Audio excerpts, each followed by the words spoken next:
Bonjour, bonjour à toutes et à tous, bienvenue sur KTV Kwezi FM, le 106.9 pour un temps de parole. Toujours en direct à la radio et à la télévision, il est avec nous, Mouta Bakar, il est porte-parole du Modem 976. Mouta, bonjour. Bonjour monsieur. Comment ça va bien? Je vais bien, merci et vous? Oui, je vais très très bien, je vous remercie. Donc je rappelle, vous êtes le porte-parole du Modem 976. Hier, il y a eu une conférence de presse où effectivement un certain nombre de points ont été évoqués, et notamment les élections européennes. On a le sentiment que le Modem s'intéresse fortement aux élections européennes. Oui, on a fait la conférence de presse hier qui faisait suite à une réunion qu'on a tenue à la mairie de Mamoudzou avec l'ensemble des forces progressistes dans l'île. Donc il n'y a pas que le Modem qui s'intéresse aux élections européennes, oui, puisque si on se réfère aux dernières élections européennes, Mayotte a été le département d'outre-mer qui s'est le plus démarqué, qui a le plus voté pour les élections européennes, sachant que c'est une élection qui d'habitude, enfin, la plupart des Français ne se reconnaissent pas directement puisque c'est des institutions qui le paraissent un peu distancées. Quel est l'enjeu pour Mayotte sur ces élections européennes? Alors, l'enjeu pour Mayotte est conséquent puisque nous faisons partie intégrante d'une formation de plusieurs États, puisque l'Union européenne, c'est avant tout une fédération de plus de 27 États qui un peu s'inspire du modèle américain qui fait ces 15 États pour pouvoir répondre aux défis du monde. Donc, en ramenant ça au contexte de l'océan Indien, c'était une chance pour nous puisque la plupart de nos infrastructures, ils sont les plus lourds en termes de financièrement, sont soutenus par l'Union européenne. Par là, je pense à la barge, à l'accès à l'eau ou aux infrastructures, parce que il y a un manque considérable de voies de communication dans l'île, c'est-à-dire les routes et compagnie. Ça pourrait nous permettre d'ouvrir des voies comme le font nos voisins à La Réunion. Alors d'autres partis politiques disent l'inverse, notamment le Rassemblement national de Marine Le Pen dit on pourrait faire la même chose en gardant l'argent plutôt que de donner l'argent à l'Europe qui nous le reverse en partie, puisqu'on donne plus qu'on ne reçoit. Elle explique en disant clairement, au lieu de donner à l'Europe, on le garde pour nous et on fait la même chose, et en mieux parce qu'on aura plus d'argent. Vous en pensez quoi? Vous savez, traditionnellement, le RN, enfin le FN qui est devenu aujourd'hui RN, a toujours été à la marge au niveau de notre État, puisque nous savons que dans ces composantes, il y a des groupuscules qui sont anarchiques, un peu comme la succursale locale qui est le CODIM. Donc, ils sont dans un mouvement de nationalisme, sachant que le nationalisme n'inspire rien de bon. Je m'inspire à ce que disait Mitterrand quelques semaines avant son décès au Parlement européen, qui concluait son discours en disant que le nationalisme c'est la guerre. Donc on ne va pas ramener une guerre communautaire chez nous, c'est pas le moment. Comment le Modem se positionne sur l'échiquier politique aujourd'hui? Est-ce que vous êtes en marche vers l'Europe? Je ne vais pas rentrer dans votre jeu de mots, mais je dirais que nous soutenons Mayotte encore plus forte puisqu'on a besoin des fonds européens. Donc avec l'équipe En Marche, il n'y a pas que l'équipe En Marche, il y a le mouvement radical, il y a des formations politiques au niveau local, même nationales, qui soutiennent cette liste-là, donc elle a fédéré. Donc on tend que vers le meilleur en fait. Est-ce que vous ne perdez pas un peu politiquement au milieu de ce gouvernement? Parce que vous n'êtes pas hyper bien représenté au niveau national. On sait que votre patron c'est Bayrou, clairement. Bon voilà, on sait qu'au niveau national ça a été un peu compliqué auprès d'Emmanuel Macron, et pourtant vous êtes toujours dans cette mouvance. Ça a été le cas avant avec d'autres partis politiques quand il était au pouvoir. On a le sentiment que le Modem c'est le parti politique qui suit toujours le pouvoir. Monsieur, le gouvernement actuel, il n'est pas dans une logique sectaire. C'est-à-dire qu'il est ouvert à plusieurs formations politiques, puisque vous n'êtes pas sans savoir que le Premier ministre, il est issu de la droite, des LR. Donc le président de la République a voulu rassembler toutes les meilleures forces autour de lui pour pouvoir mener les défis de la France.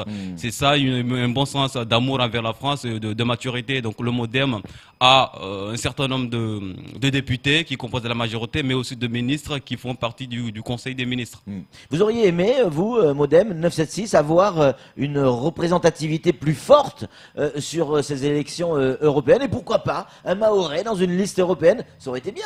C'est pas le cas. Vous savez, pour pouvoir intégrer une liste européenne qui va essayer de défendre les intérêts nationaux auprès de députés ici d'autres États, il faut avoir une force de lobbying, parce que il faut pas intégrer un Mahorais dans une liste européenne juste pour faire de la figuration, comme on l'a en ce moment, où on a placé un Mahorais à l'avant-dernière position, qui n'est pas non plus éligible, histoire de juste de faire bonne figure. Ouais. Donc nous, on a la chance ici à Mayotte d'avoir dans cette liste de la Renaissance le président des jeunes démocrates, dont je suis le référent à Mayotte. Je pense que là, c'est une grande force, puisque ce sera mon interlocuteur direct, sachant que je suis sur le terrain. Ça peut nous aider beaucoup à avancer sur pas mal de dossiers. Kamar, une question pour Moutabakar. Alors oui, on n'a pas de candidat, mais qui mieux qu'un Mahorais pourrait défendre mieux les intérêts de Mayotte à l'Europe? Alors vous avez Nathalie Loiseau. Est-ce que vous êtes convaincu que c'est une personnalité qui connaît les rouages, les problèmes de Mayotte? Vous êtes certain que c'est une personne qui pourrait vraiment aller défendre les dossiers de Mayotte à l'Europe? Vous savez, Madame Loiseau, elle n'est pas novice dans les affaires politiques. Et avant ça, elle a été ministre, justement. Elle a démissionné pour pouvoir endosser ses nouvelles responsabilités à partir du 25 mai, on l'espère. Donc, Madame Loiseau, elle aura des référents au niveau local qui pourront lui remonter la plupart de nos dossiers, puisque c'est pas que l'Europe ne veut pas aider Mayotte, c'est que Mayotte a bénéficié d'un certain fonds européen qui ne sont pas consommés, d'où les ministres qui disent qu'on manque d'ingénierie. Les fonds sont là, mais on ne sait pas comment les consommer ou on ne veut pas les consommer. Là, je vise notamment le département qui a du mal à consommer les fonds, et on arrive à l'échéance de leur mandat, on se demande ce qui se passe. Est-ce que Madame Loiseau peut être, j'allais dire, le symbole du nouvel envol, si j'ose dire, Madame Loiseau, l'envol, du MoDem?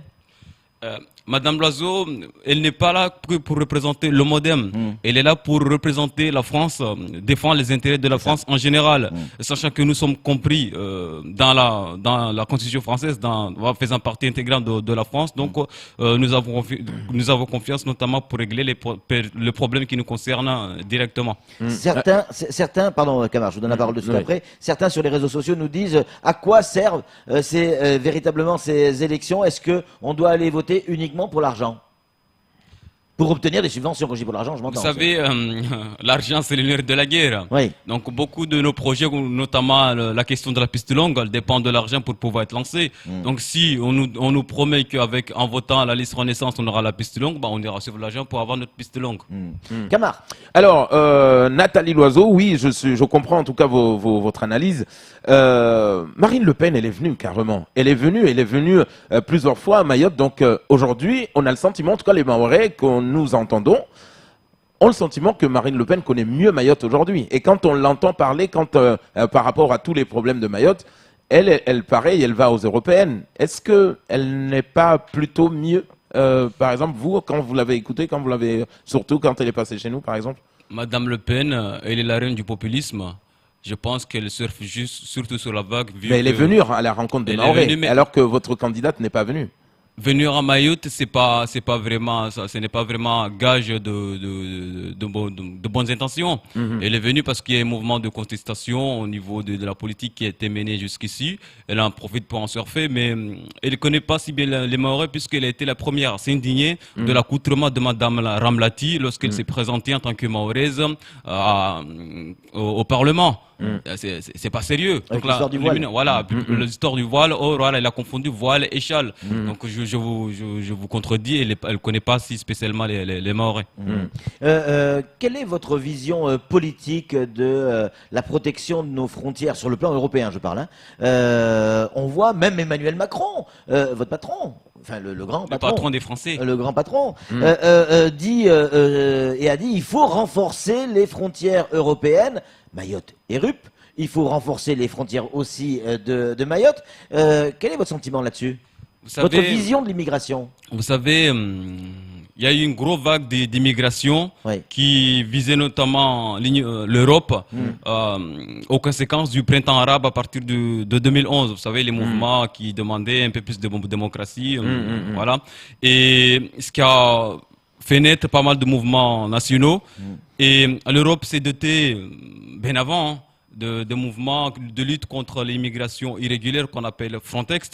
Donc nous demandons un peu le même dispositif puisque le Frontex est n'y compris que dans l'espace Schengen. Mayotte ne fait pas encore de l'espace Schengen, mais on aspire avec justement Madame Loiseau à faire intégrer Mayotte dans l'espace Schengen pour pouvoir lutter justement plus efficacement contre l'immigration irrégulière, puisque l'avantage avec Frontex, c'est qu'on a des moyens vraiment très à jour au niveau de la surveillance Est-ce de que nos vous frontières. pensez que l'État français n'a pas les moyens, parce que là, c'est pas non plus la grande frontière qu'on peut pas sécuriser. Est-ce qu'on est obligé de passer par des fonds européens ou passer par ce dispositif de Frontex? Vous savez, il y a une expression mahoraise qui dit que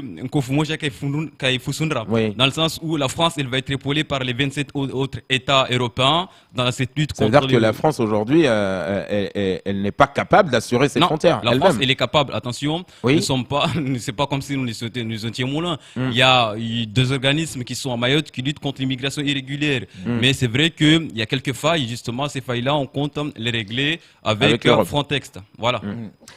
Pour conclure, qu'est-ce qui vous différencie aujourd'hui? C'est des questions qui arrivent, de la République en marche. Qu'est-ce qui vous différencie? Quel est le projet politique de Bayrou sur le plan européen? Voilà, qu'est-ce qui vous différencie? Le projet à vous, Modem.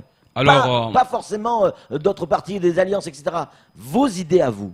Donc, nous, il faut savoir que nous sommes un parti beaucoup plus traditionnel que À Marche. Oui. À Marche, c'est récemment que ça existe. D'ailleurs, il est venu demander notre soutien. On a été la troisième force politique du paysage politique français depuis un moment. Donc, Monsieur Bayrou s'est retiré pour justement laisser la chance à la jeunesse pour pouvoir exprimer ce qu'il a envie de faire. Mais la plupart de la politique de Macron, elle est orientée et corrigée par le Modem. Merci beaucoup, Mouta Bakar, d'être venu C'est sur nous qui ce vous plateau. remercions. Vous avez défendu vos idées, ce qui est certain, et ce sera le cas tout à l'heure avec Kira, qui viendra pour le PRG, parler Europe également. Ce qui est certain, c'est qu'il faut voter. Voilà, il faut aller vous avez le droit massivement. d'avoir des idées différentes, etc. Mais oui, il faut Voilà. voter. Certes, si, ça veut dire c'est pas un devoir. Si, c'est un devoir de pas forcément une obligation. C'est une chance aussi, puisqu'il y a Mais des c'est pays une dans le chance monde énorme, où on évidemment. n'a pas ce droit. Évidemment. Merci beaucoup d'avoir accepté C'est nous notre qui vous invitation. remercions. Sitôt et d'avoir répondu à nos questions. C'est tout pour ce temps de parole. Tout de suite, la suite de nos programmes.